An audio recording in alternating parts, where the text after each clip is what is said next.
we are here again, and we are on episode 10, and you were listening to Kez and Sam. Let's talk dogs. Wherever you are, I hope you're having a brew. We've got a special guest. We've got a special guest. So I'm sitting down lower in another chair, and Mont is itching to get on my lap. He's just got an obsession with you today. He has got an obsession. I'm pretty sure there's a lot of people in the world who've got their dog. They just want to get on your lap, and you're trying to have a cup of tea, or you've got a glass of wine, and they knock it over, and you're like, I've just finished work. He just won't take no for an answer today. So if you hear a bit of a dog in the background, it's Mont trying to get on my lap. Oh, this chair's making a bit creaky, isn't it? It's a bit creaky. I didn't pass the wind on it. But yeah, we're on episode 10. We can't believe it. I mean, we've done it, haven't we, Sam? Into 10 double episodes. figures now. Into double figures. We still don't know what we're doing. No, but we're just winging it. We are winging it. But with this episode, we are going to be bringing on this show today and chatting about walkers with our dogs, which there's so many different levels about walkers. It's one of my favourite things about having a dog is walkers. And then I will be sharing an amazing, touching story. It was out on Britain's Got Talent. He did show up on that. Is the police dog Finn. Have you heard of Finn, Sam? I probably do watch Britain's Got Talent. So it probably will ring a bell when I touch on that later. And we will be on this show talking about the big events that are coming up, which is we've got my book launch, which we've got official date, which I'll go into later on. And we've got a celebration of 7 years of High Hopes. Can't believe it. I know. Seven years. When I see people putting posts on the fosterers and adopters group, and they're like, happy 6-year gotcha day. I know, I've been seeing a lot of that. I've been seeing, it's really heartwarming to see all that. And to see people still keeping in touch after 6 years. Yeah. There are some people that do religiously. A lot of people don't, but it is always nice to see an update. Yeah, I love it. I mean, that's the most rewarding thing about a rescue, and I think every rescue across the world, is when you see an update and you see these dogs happily curled up on holiday. I love seeing them on holiday, running along the beach. Yeah, and some we see them in a boat. Yeah, on a boat, or on, what was it? We saw Blue yes, on a ferry. Yes.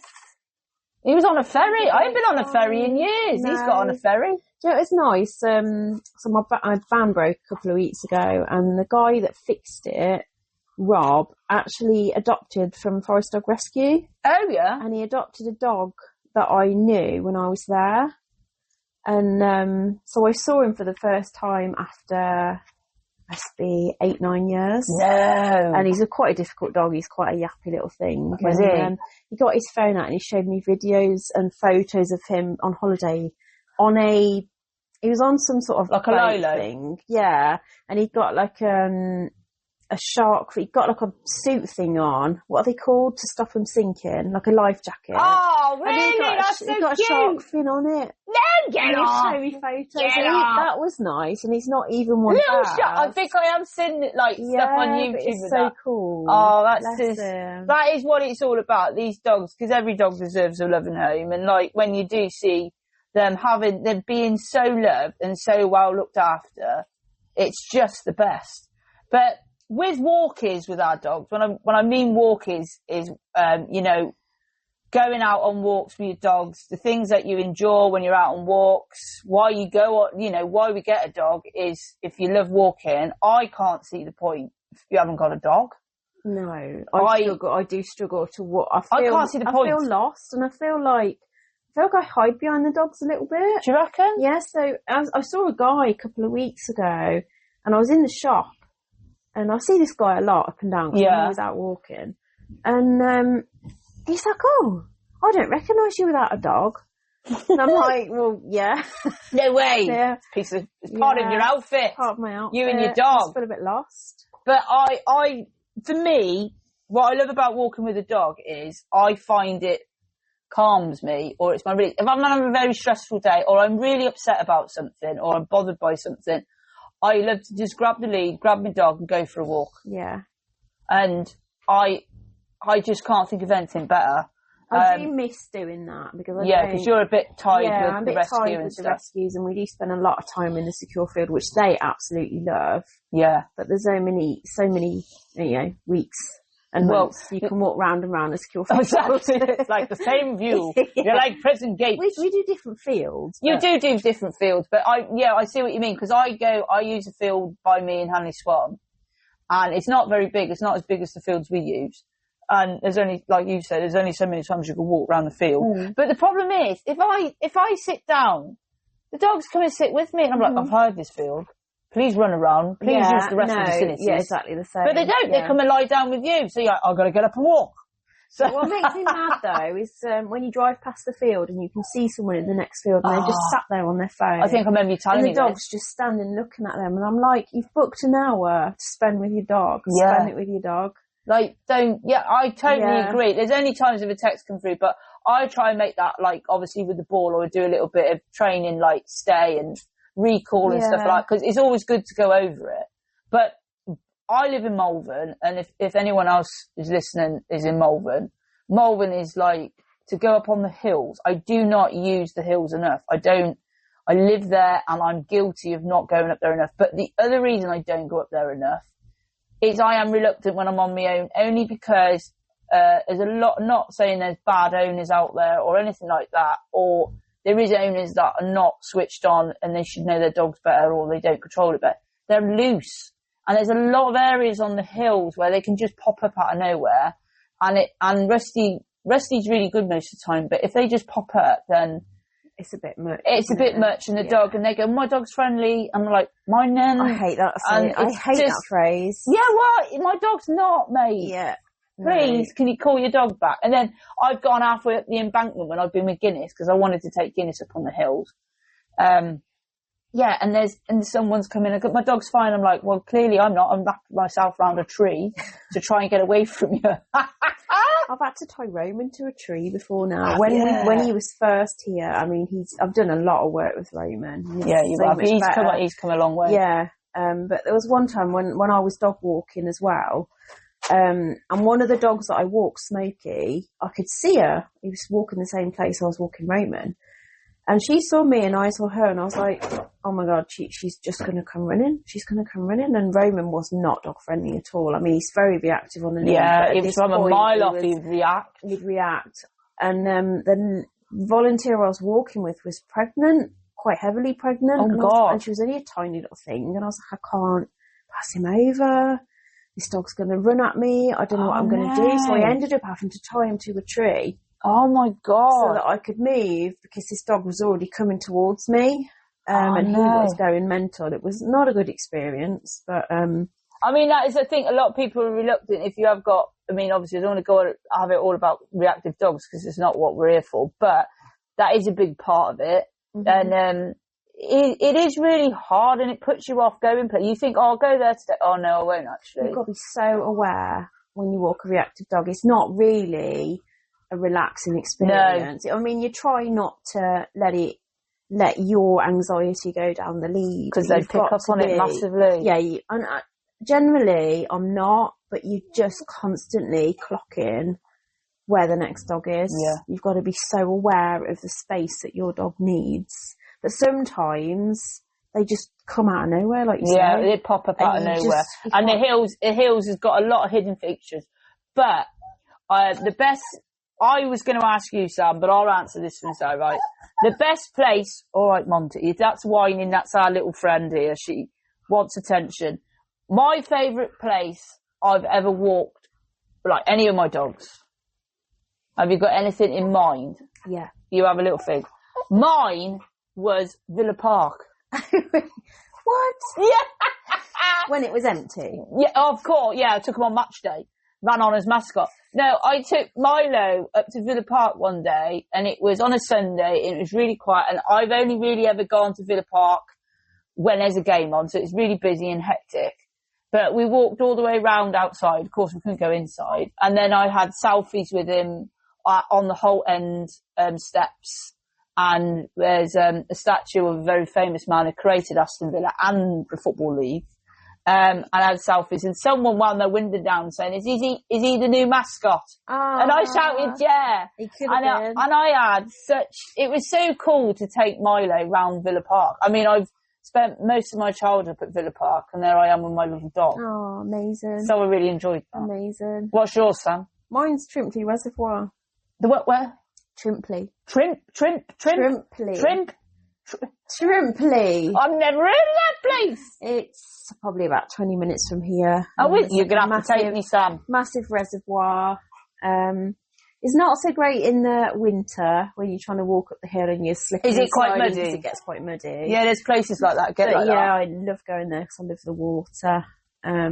We had a bad experience there once because some fishermen must have left some old fish on one of the there's like these little stations where they go fishing. They sit down and there's a little slab.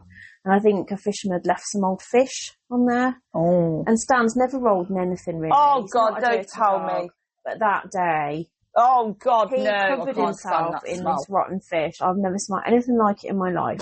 And I was having new windows. This is years ago. I was having new windows fitted. And I brought him home and I got straight in the bath. Bathed him, put him in the crate, and I think I had to pick kids up from school. Yeah. And the window people even commented, like, what is that smell? No, it's not bad. It is such a strong smell. Very bad smell. He's never done it again. I could not. One day. I think that's, for me, that would actually be worse than the fox poo. Yeah, it was bad. Very bad. I couldn't act that. But you're right, mate. It's all right. I'm getting pushed. I got wet nose pushing against me. I was going to ask you, Sam, what is your favourite time of the day if you was to go for a walk? Is it morning or evening? Probably first thing in the morning. You go morning? I mean, if I had a choice, yeah, I'd probably get up and just go straight out. Yeah. And then, like, your dog's then set up for the day because they've done what they need to do. Yeah. And then you can come home and do what you need to do, and they're like, they've had their set up. It is a catch-22 for me because on my birthday, I was determined to get up on the Malvern Hills before sunrise. And I Googled when the sun was getting up, and it was just before 5 a.m. I don't think I'd go that early. And I'm like, I'm on a mission. I got to do it. It's my birthday. So I got Milo up, bless him, and it was pitch black.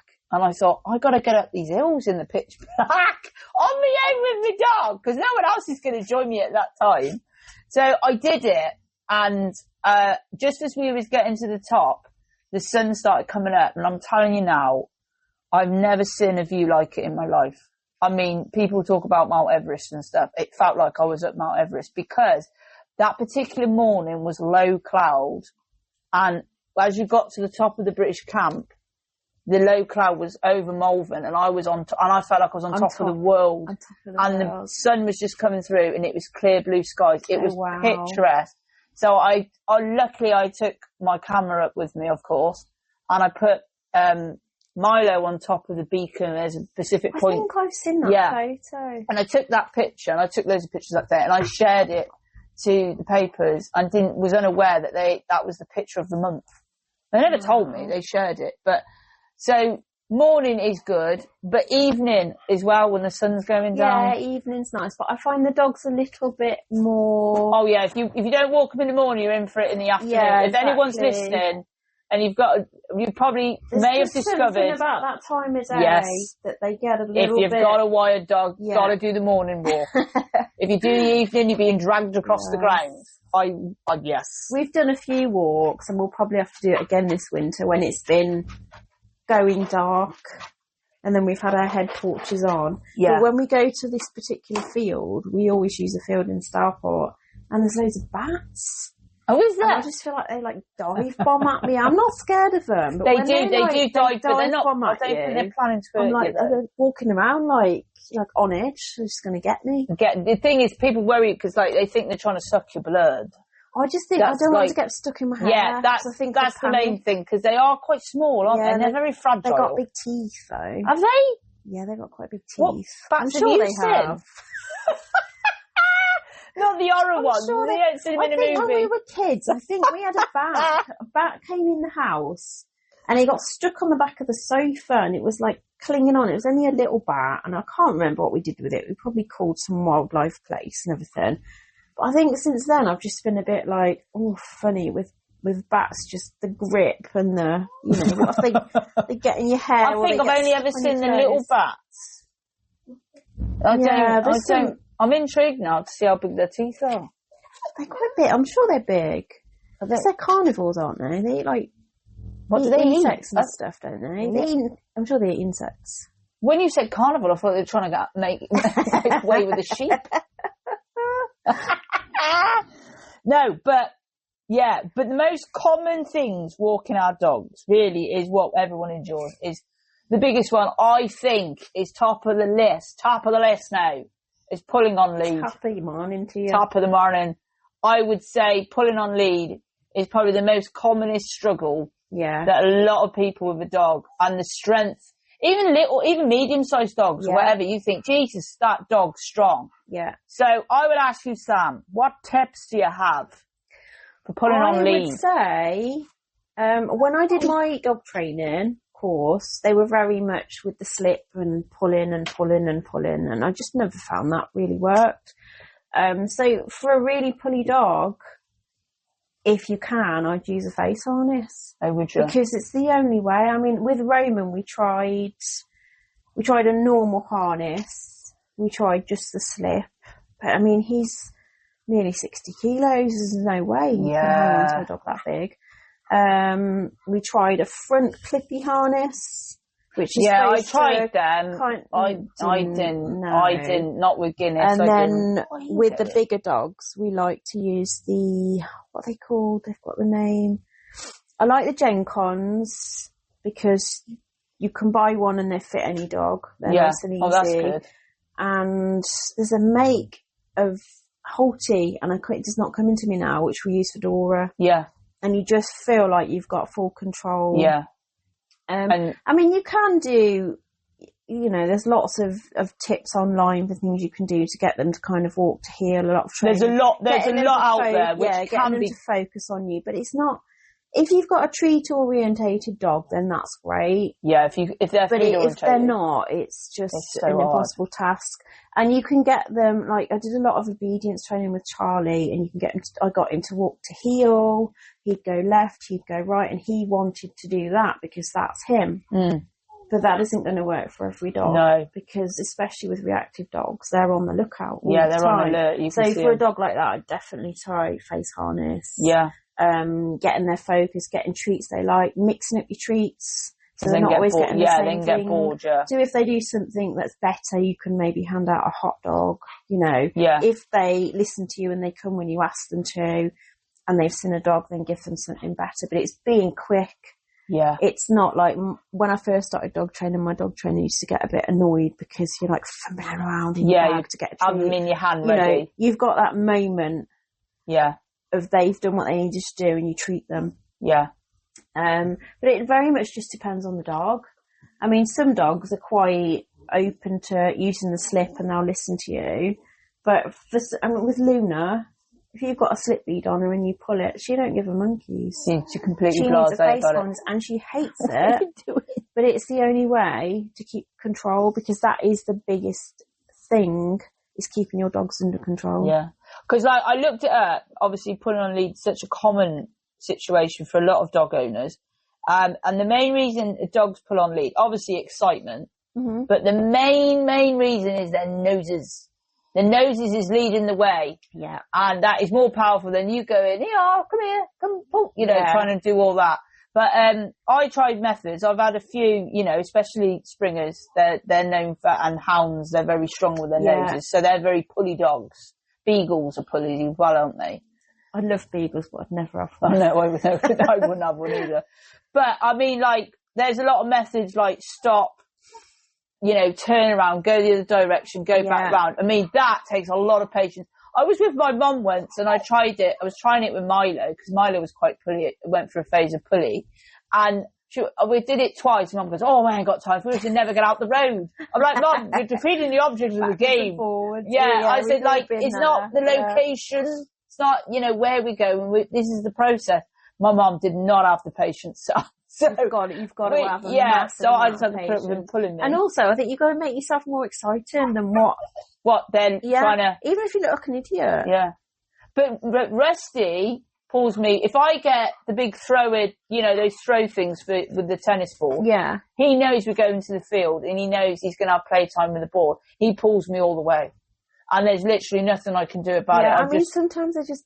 But I find hands-free, I call it, around the waist, which is your tip. I had it round my waist. I have him round my waist because even though the strength of him, I find that I can cope with that a lot better than just having him on my arms. Yeah. And also it's them pulling it out your hand as well. Yeah. It's happened to the best of us. If you've got a reactive dog, I mean, my right hand is weaker than my left hand because I broke it quite badly. And Luna Chow did it to me the one time. She come out the van and I got the lead in my hand and she just yanked it and it was in my bad hand and it came out my hand and she just went off on a jolly up the road. Sorry, she just went off on and a jolly. I'm like, Luna, and she's like, you know what Luna's like? She's like, oh my God, this is the best day ever. This is the best. And she didn't get very far and I ran after her and stood on the lead, but she thought it was like the biggest game. We've all dropped the lead. Yeah, we have. I mean, I've dropped the lead. I think the one I went for a walk and I was taking Doug the pug, Marie's dog. I had Rusty with me. I had Rusty on hands-free and I had Doug, but he had the old harness on, which I said to her, I'm not 100% in this harness. So if the dog goes backwards, the harness just comes over the top of his head and he's out. Yeah. He's free. And she said, oh no, that's on pretty well. And I checked it and I thought, that's quite secure. We were going along and right beside us was a main road. And I stopped and Rusty pulled me one way, which was away from Doug. And Doug freaked and went backwards and the harness just come out. And I literally just stopped.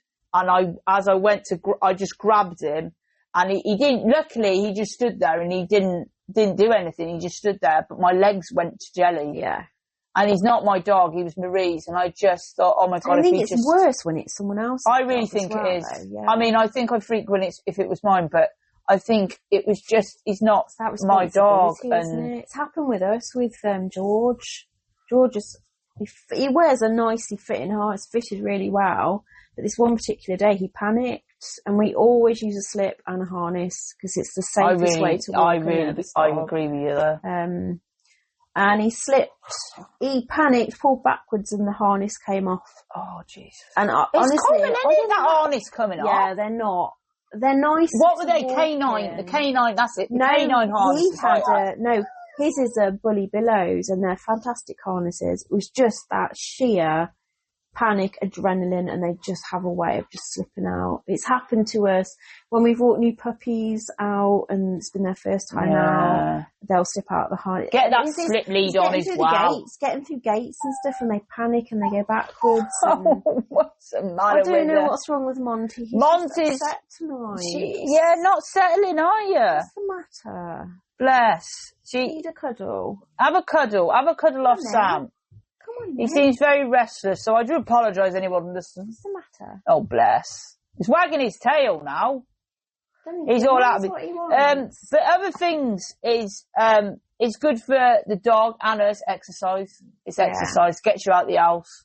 I think it's great if you're suffering with depression and you just don't want to go and face the world. You don't want to go out in the world. But if you've got a dog, he's looking at you and you're like, you've got to take me out. It gets you out. And definitely. That bit of fresh air and that little bit, even if it's 10 minutes, 15, it does the world of good for both. It does. So it just makes you feel. I think walking is better. Just because it's very easy when you've got depression, isn't it? Just to want to sit under a duvet. Well, you just want to shut. You just want to shut. You don't. You just want to sleep. Yeah. You just don't want to deal with what is going on in your head because that's the biggest. I mean, I'm not really suffering with depression, but from what my friends and other people, what. Yeah, I have, and I get repetitive over. Like watching the same movies over and over and over again till I feel better again. Yeah. And I don't know why that just works for me. Well, if it works for you, that's fantastic. I have to stick either Peter Kay on or Tom Hardy. Tom Hardy. Oh my God. I'm back to him. Tom Hardy, we're going to meet him one day and I'll just... Lee Evans. If you see, I love Lee Evans. You can't watch him because he sweats too much in it, Sam. I've got sweat phobia and I'm sorry. I do love Lee Evans. He is bad. But I will give you that. But if I'm feeling low... That's my issue. That's comedy. Gotta get a bit of comedy on. Yeah. If not, walk your dog. I haven't watched him for years. My sister used to like He's retired now. Is he? He lost his mate. His friend who he had beside him, I think he was in the industry for 25 years, he passed away, sadly. Oh, no. And I saw Lee Evans in Birmingham with my cousin, and I nudged my cousin at the time because we were getting to the end of the show, and he looked really emotional, Lee. And I said, he's announcing his retirement. She said, is he? I said, yeah, he's not right. And he announced then that he lost his friend. And he was the one who wrote all the material for him and worked with him. He was like his best mate. I thought he'd written his own. He did. I think they did. Yeah. I think he wrote a bit, but I think he mainly come up. Yeah, he mainly come up with his mistake. And he just couldn't continue without his mate. And that was it for him. What a shame. And I think his wife was badgering him because he's been doing it for so many years and stuff. stuff. He's good at something. Well, yeah, it naturally comes to him organically. He's just naturally funny. Yeah. That's the best comedians, the ones like Peter Kay, for me personally. Billy Connolly. Yeah, I used to like Jimmy Carr. Did you? I can't hack him. Sam, we're not on the same note there. Yeah, not so much that's ridiculous. I don't know, I find that irritating. I don't know if that's a good impression or not. But I'll do it again. No, I'm joking. But owners walking their dogs, that's always been interesting. Everyone's got a lot to say with other owners and you can meet a lot of nice people out there that are understanding on things. But then there's those that are just bizarre. A nightmare, bizarre, not understanding, very rude, don't care about any other walkers or dogs. Exactly. And it's very, very frustrating. Very irritating. But on the flip side of that, I think I have previously been one of those annoying owners. Have you? Yeah. When Stan's really naughty for running. He's not aggressive in any way. He's a fantastic dog. But when we're out and about, he runs and barks. He runs to people and just barks. Does he? He doesn't do anything else. He run and bark and then come back. I don't obviously let him do it now, but I think, he's 9 now. And probably when he was younger, I probably wasn't so hot on grabbing hold of him. Getting hold of him. And So I've been on the flip side of that. But sometimes when they're off lead and they're having a great time and then you don't see the dog or the person before they do. And it's just getting them back in time, isn't it? Having that control, being like if you're chatting to someone else and you're not completely 100% on what your dog is doing. Not on the ball. It's I did have a funny experience, not really with another dog walker, but with a person. So I lived in Ledbury and there was, I used to love walking Milo all around Ledbury and there was like a forest area, but Milo, I couldn't have him off lead. Because he was one of those Jack Russells that if he got a rabbit or anything, he'd be gone and his recall was rubbish. He would start looking for me 3 hours later or 2 days later. But, so I had a big long lead for him and there was this field that was open which I was able to let him off and he'd run, on this long lead. And I was walking across the field and there was a man in the middle of the field, right, with a hat on his head, with a fishing rod in hand. Right. And I thought to myself, where's the pond? And there was no pond, right? So he was, and I thought, okay, he's in the middle of the field, he's practicing. That's fine, okay. I just carried on my way. practicing with no pond in the field. I'm like, what? Anyway, so I carried on, and he kept looking at me. So I just acknowledged him. You all right? And he went, that's a mighty long lead for a small dog. And I went, that's a mighty long rod for no pond. And he went, that's rude. I went, what? I was like, rude? It's just being funny. I just responded how he said it. The most quirky, I'll tell you what, sorry to people in Ledbury, but there's some quirky people in Ledbury. But yeah, that was the most bizarre. That's a mighty long lead for a small dog. The thing that gets on my nerves is the extendables. Oh, I can't. No, I'm too. I'll tell you this. Milo again, along a busy road, and I brought one. It was a £5. Can't remember where I got it from. And as it was unveiling when he was running around, it was making a bit of a funky sound. And I thought, I'm a bit iffy here. I'm not sure this is going to be right. And all of a sudden, he ran really fast, and it just come out the end. No. Honest to God, Sam. And luckily, he ran to a tree, and he was sniffing a tree. And I thought, if I say his name, he's going to bolt, because I couldn't have him off lead, could I? No. He knew when he was off lead. Carrier knows when she's not. Yeah, exactly. No. And I thought, there's traffic, like really busy traffic. So I just went up to him and I just grabbed him very casually. Never in my life ever again have I used an extendable lead. I had a bad experience when we had Leafy, and she was a really nervous young adult. I think she was about 8-9 months old. And we were walking her, and it was absolutely chucking it down with the rain. And I got one of my kids with me. I can't remember which one. And it started chucking it down with the rain. And I said, just hold this lead while I just put my coat on. Yeah. And with all the putting the coat on and the noise of the lead when they pull, and she ran and he pulled it out of his hand. No. So she's running, this lead's going after her. Oh. They continue. And I was literally crawling across the floor. And I did catch her. Oh, well but done. never again. No. Again. Do you know what, Marie, if you are listening, if she says she listens to our podcast, so let's see if she does. Stop using them extendable leads, for the love of God. It drives me nuts. They're dangerous. She and keeps, also, I keep saying she keeps using it. The tape ones are better, but when you've got those little wires, I detest them. I had a really bad experience with cyclists once as well. So did you? Yes, I was walking the dogs down Burlish Top, going onto the rifle range. Yeah. And my dogs were off lead. It's obviously difficult there because it's foresty and you can't see what's coming. But the dogs I'd got off lead were all fine off lead, and they'd all come back. And we were going down, and there was like a narrow path, and it was just big enough for two people. I was walking with my mum, and there was nowhere to go. Like, this is one path. So I'm going down. This cyclist is at the bottom, and he was about a couple of metres from the bottom, and we were nearly at the bottom. So I thought, we'll just carry on, and he'll just wait. And I just kind of assumed that it was easier for him to stop, just because it was that short distance for us to get past him. Yeah. He carries on riding at speed towards us and rode over one of my dogs. Oh, I remember you telling me this. Yeah. And I literally was so shocked in that moment. I didn't actually know what to say. He didn't stop, did he? He didn't stop, he just carried on.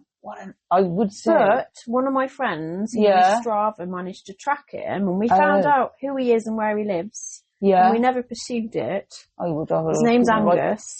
Angus? Yeah. Angus, you Angus asshole. My dog, she's a 10-kilo Cocker Spaniel. He rode over her. I can't believe... And he was obviously trying to do his Strava ride as quick as he could. But I'm like... That ain't right. That ain't on. But and he would definitely known he would hit the dog. Yeah, he rode over her. He knew he didn't. That's terrible. Awful. That is awful. At the time, I think I did contact the police and log it. I don't know. We didn't have a conversation about, is it okay if we can pass and you stop? Yeah, but the thing is, you would just assume because he was like close to the bottom and we'd come all the way down. Do you know what I would have done? I would have chased him. I would have run after him. Literally, I had no words. I think I would have been in shock, but I think I would have run after him. I would have kicked him right up the arse. Yeah. Angus, you're an ass. Anyway. But there is a lot, I'll tell you what. There's so much. There's so much on that subject, isn't there, Sam? I broke my ankle on a walk. That was interesting. How'd you manage that? Never walking Crocs. Never walking Crocs. I love my Crocs. I feel like there's a pun there. Yeah, that ain't good for selling them. I love my Crocs and I wear them all the time. A lot. But I wouldn't wear them on uneven ground ever again. I could see how you could slip in them. Yeah, I was walking down the hill, and I got 3 dogs with me. They were the last 3 dogs to be walked, and they were the most kind of tricky 3. And I'd gone down, I'd gone over on my ankle, I knew it was bad. I heard the crack, and it was just going dark. And I was like, I tried to get up and walk, and I couldn't. Then I tried crawling back, and I was like, well, God, even if I get back, I'm not going to be able to drive the van home because it was my right foot. And I was like, I don't know what to do. So I phoned my son. And, I really need some help. Anyway, him and his girlfriend they drove down really quickly, they don't live far away, and they both put their torches on their foreheads. Appear at the dark. And they walked towards me at speed. And the 3 dogs I've got were absolutely crapping themselves. I bet they were. I've got Ollie, who's a guardian breed, was half on my lap, I'm scared, and half like, get these people away from my mom. And, just another awful experience. Oh my and I God, ended up Sam. having to go and have my... I bet you could, do you know what? You probably could write a book yourself, Sam. Just about going for walks. Just going for walks. There's a lot of people have a lot of opinions about walks. Yeah. And if anybody wants to write or share on our podcast, write on... Just share. I mean, we've all been on about tell us your story. We might read it out next week. It will be next week. Is it? Yeah. Well, should be going out. But we've all had a reactive dog. I know we're not on reactive dogs, but we've all had that walk and we've come home and cried. Yeah. Because it's just been too soul much. destroying. But you've got to get out there and do it again. Yeah, just get out. Just keep going. Do it for your dog. Yeah. It is an enjoyable experience. And I mean, you've got a reactive dog. My best tip to anybody who's got a reactive dog, go out to a big field where you can see everyone coming. Yeah.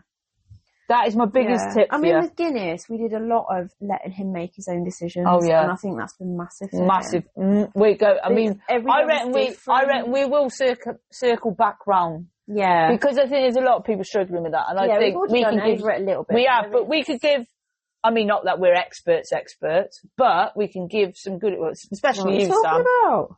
Eh? Top shit, top ass name. But what I will say, we'll move on because there is so much we could be here for bloody hours. Well, me and Sam could anyway. Well, we will be. We've got a case of beer here, do you know what I mean? But I will touch on this amazing, lovely, this story about Finn the police dog. Now, Finn the police dog is a German Shepherd from Hertfordshire, and on October 2016. Finn suffered fatal injuries when confronting an armed suspect in Stevenage. Does that ring a bell, Sam? Yeah, it does ring a bell, the name and everything. Yeah, so Finn, bless him, whilst protecting his handler, he was stabbed twice. So he was first stabbed to the chest, which caused a collapsed lung. Oh. And then he slashed him across his head. And left him with life-threatening injuries, and he had to have emergency surgery and weeks of recovery.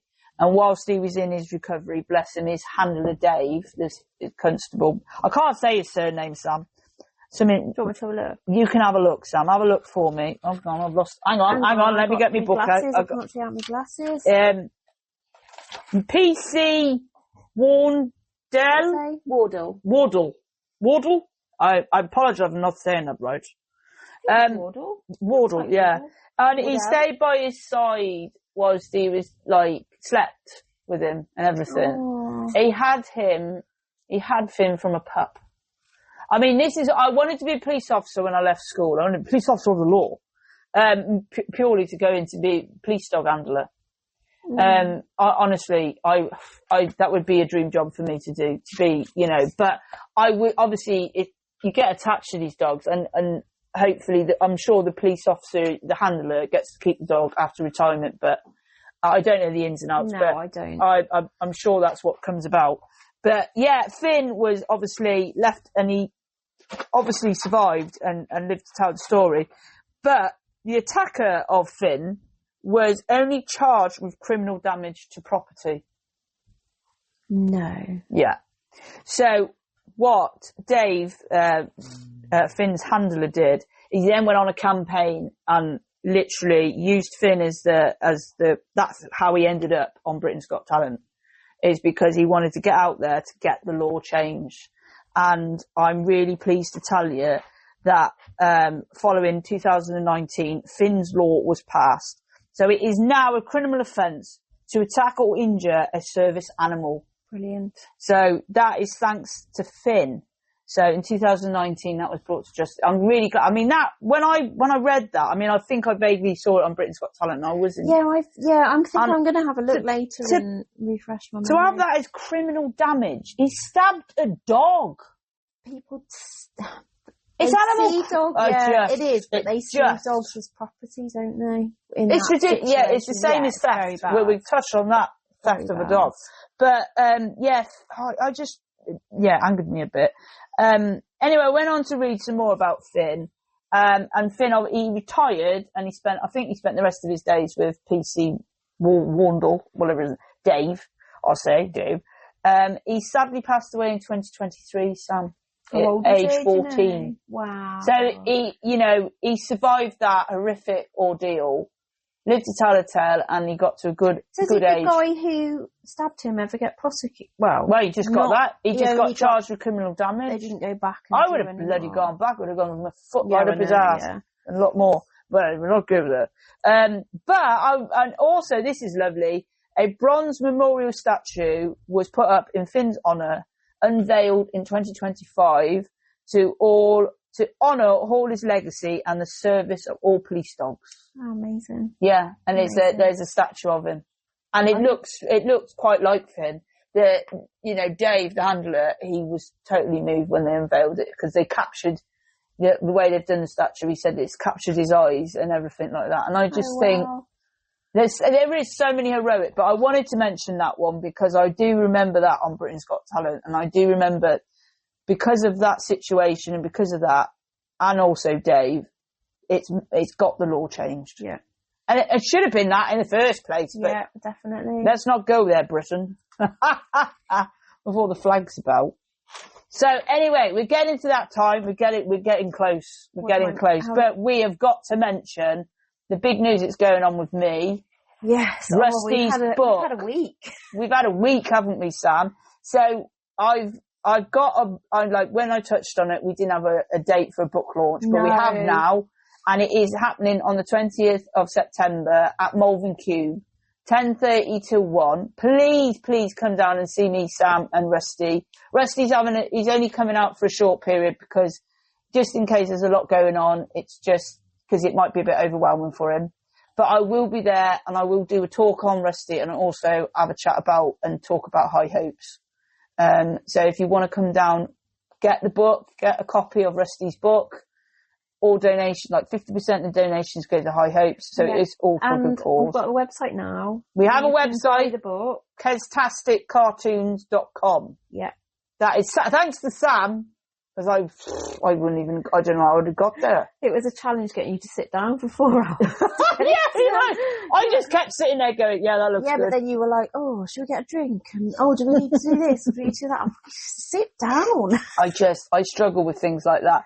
But with the book launch, great news. We have been on the radio this week, haven't we, Sam? With Rusty. Yeah. That was an experience with Nina. It was a good experience, but I was a little bit freaked out when you sent me the message in the morning. It said we're on media, and I'm like, I'm fine with my voice now after the podcast. It took me a while. I know, but your face. But then when he was like, my face, I was like...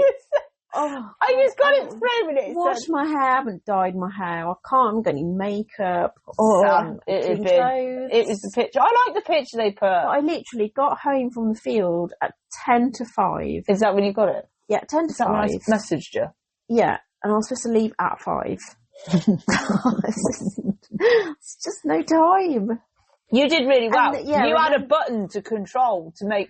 Yeah, that was all right. It was the explanation that made it difficult because there was 2 buttons. There was a grey and a red button. It was a red one. So he says, when you're talking, put the red fader up. And I'm like, okay, that's okay. And then he said, just like this. And he did it on the grey one. And I was like, right. So I've got to put the one up and the one down. He said, no, leave the grey one alone. Yeah, he did go to the grey one. And I was like, oh my God. And then I thought he was coming to me to show me my button. You didn't have a button. And I didn't have a button. Sam had the button. I was sat in the corner thinking, well, I'm further away. You can do all the talking. And now this damn button. I was like, first time on radio in a studio. And Rusty was an absolute superstar. He was amazing. He literally just laid underneath, but then he dragged some wire, which I started panicking, thinking, oh my God, we're going to go off air in a minute. But it turned out it was Nina's button and it was fine. It wasn't going to take us off air. But then he sat in the chair and he had pictures and a little video and everything. So I'm hoping, I've got to find that because I will email Phil. He was fab. He did at the BBC and find out exactly. And he left a little present all over the chair. Yeah, like hair. Covered the chair. It literally was covered in hair. I was like, I think they were just going to throw that out. But yeah, it was so exciting to go in there, wasn't it? Yeah. And hopefully it was a good day. More media for Rusty. Have the red carpet next. Yeah, you can do Sam, the media. you're part of this. I'm not a fan. You're a part of this journey. The founder of High Hopes, mate. The story's about you. I'm happy just to stay in the background. Yeah, it ain't happening. I ain't letting it. But, so yeah, if you can, please buy a copy of Rusty's book. I am nervous that I don't know. I just stumbled it. It's a beautiful book. It's an absolutely beautiful book. And like Nina said, it's like an annual. It does look like an annual. Yeah. But it reminds me, because I had those books when I was a kid, the Beano and the Danny. Yeah. And that's what I used to read when I was a kid, because it had so many pictures in and less writing. Yeah. More pictures, less writing. I was happy. Yeah. I mean, it's quite an emotional story. Yeah. And Amy, bless her, still has any. She still ain't read it. She only got two pages in. Yeah. But my mum loves the ending bit because there's a motto through the story. And yeah. But what I didn't mention on the radio was that I am freelance because nothing's done on computer. Like my drawing is all completely freelance, which I didn't mention, which I was hoping to, because everything now is all done on computers. Yeah. Drawing and everything. None of that. I can't do any of that, and I would never ever do that. My drawing is pencil and paper, 100%, and that's my style. That's you. I'll never be doing that, but yeah. So it was an experience. But moving on, the next big event is Meet the Dogs Day, which is happening on the 14th of September at the Cob House, which is actually next weekend. Isn't I know. It's all going. I feel like it's just happened. And then the following weekend, it's been booked for ages, but it's suddenly here. Yeah. But we've got some stalls. I'll be there with my book. I will be standing Rusty's book there. And you'll have your other stuff there as well. I'll have my stuff there, although I do need to practice set up my table because my display, I need some help with the displaying of my stuff. Yeah. My mum's coming along as well. She'll help you. Awesome. Yeah, we'll get it there. And we're going to have a little doggy show, aren't we? We are going to have dog show. So bring your dogs along. So I think we're having the start of the dog show in the morning and then a break and then the finish in the afternoon, because we did find a lot of people came for the dog show and left. So just to kind of keep people involved. I really enjoy it. I think I remember my first one and of Meet the Dogs Day, which I come to help you. Was that when you had Gina? Yeah. That was so funny. And I was saying the wrong dog. You had a pushchair. I had a push. You gave me He a was push in a pushchair. Was it Buster? Buster in a pushchair. Buster had got a gammy leg. He got something wrong with his leg, so he was in a pushchair. And then I gave you Gina, and you thought her name was George. Yeah, I thought it was a male. Because we had George and Georgina. Yeah, I had Buster. So I had a dog in a pram. I had Gina, but I thought was George.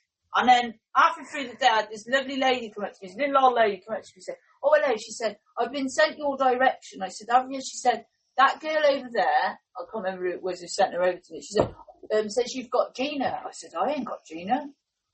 She said, "Oh, you haven't got Gina?" I went, "No, this is George." And she went off. And then she was still going around looking for Gina. Oh, and then no. I think I come across you, and I said, "Do you know where Gina is?" You went, "Yeah, you got her." I said, "Oh, I thought that was George." And then luckily I did find that lady, and I said, "This is Gina. I do apologise. I had her all It's an wrong." easy mistake. She had a lot of fur on her. I couldn't see which sex she was. It began with a G. Yes. Yeah. What was her name? Was actually Georgia. I generally didn't think that you guys would have me back, Sam. After that. That was funny. There's just a picture of you with the buggy. Yeah, Drea. And the buggy's quite tall. You played me that recording of Drea just laughing. Drea had done a little video with me pushing this pram with the dog in, and I did a laugh. I don't know what. You did it though. Yeah, I did it, but Hey, Kerry, can you just have this dog in the buggy? Yeah, fine. Can you have this dog? Yeah, fine. You just crack on. Just crack on. I don't know what I was doing. I was winging it. But Drea couldn't stop laughing, and she still today says I need to get a dog pram. It was just so big, and it was like up to almost up to. I could have got in it, Sam. You could have pushed me around. It was for a big dog. Yeah, but he was a puppy. Yeah, but he was a big puppy. He was a big puppy. And he couldn't walk very well. No, so I had this, He's good now, though. We fixed him up. And I'm trying to get more knowledge of what dog I've got on the day. Well, we haven't really got that many, have we? Unfortunately, we want people to come along, even if they're, we're not going to have all the dogs there, of course not. But if there's any that you're interested in, please just come along and chat to us, because we're there for the day. And if you have any interest or any questions, or if you're interested in fostering. Yeah. I mean, we've had to have a break until we can find a premises, really, because people want to return their dogs and there's nowhere for them to go. Well, the thing is, going forward as a rescue, property is where we've got to go. Yeah. And I'm hoping the book, is out there, and the more people buy the copy, the more money we can raise. Yeah. And I'm putting that away. I'm raising it up. Raise it up, and hopefully that can be a big lump sum that then I can just give to High Hopes. Yeah, and then we can go towards that. Start the process of. We've been to see a property this week. We have. We're just waiting. We're waiting on the landlady. We're waiting, but we got very excited. There were some very large spiders in that property. You keep saying these spiders. The one that was just in the room. There was a sink in there, and it was a little room, and he was just sat there. He must have been sat there for like a year on his own. This is my house. And then we walked in and you just rock in and go. Yeah. I'm very excited, but fingers crossed that we get, it happens, Sam. Let's hope so. I hope so, because there are people waiting to return their dogs, and yeah, I know. It's just people stressful. Don't understand that it takes so much time, and it's finance as well. Because if you put them in a kennel, then we've got to find. That's the thing, isn't it? It's another financial thing, and the other thing is asking the kennels, because they're doing their thing. Business, they're doing their business. And the one kennels we use, they do us a massive favour. Oh my God, they're lovely. I love them. Paul and Claire, I love you. Yeah, we use a few kennels. I think we use. They helped me out with Guinness, didn't they, Sam? 4 or 5 now. But it's the cost is we would be able to rent something much cheaper. What's the name of their kennels? Meadow. Wild Meadow. Yeah, they're fantastic. They're fantastic really, to the point that they're that busy that they can't take anyone new on. Yeah. And that says everything. Yeah, and even you've left your dog there. Even I've left my dog there, and I'm extremely particular, and they're just marvellous, lovely people. Shout out to Claire. Probably over an hour to get there. It did, yeah. I would drive to the moon and back, I tell you now. Don't know why I've gone Irish. I've done well, and this is the first time right. Anyway, we're going to have to wrap it up now. I would say thank you so much if you have sat through this and listened to me and Sam waffling on about walkies. But we really appreciate if you do tune in and you do enjoy our podcast, please leave your comments, because we do want to hear from you. And give us some ideas of give us some ideas what to talk about, because the next podcast I was having to think about, Sam. Okay. Right. I would like to discuss, can dogs see ghosts? Is this going off Brambles? Yeah, it is Brambles. Molly's kick-started this, and it got me thinking. Possibly, yes. I think Daisy can see aura. Like your aura. Yeah, but I'm going to have a look up. You have a think about that, and we'll discuss that next time. I never look up anything. You do all the research. And I do, but you ain't got time, Sam, and it's fine. I sit down and have a bit of a. I'll throw you one day. I think I might have a competition game for me and you. Anyway, with the marshmallow one. No, not the marshmallow one. That's gonna. The sausage one. Not the sausage one. That sounds really funny when. Okay. All right. This is something new. This is something new. But anyway, I'm going to say thank you very much for tuning in and listening to me and Sam. This has been Let's Talk Dogs. We'll see you next time. Bye. Bye.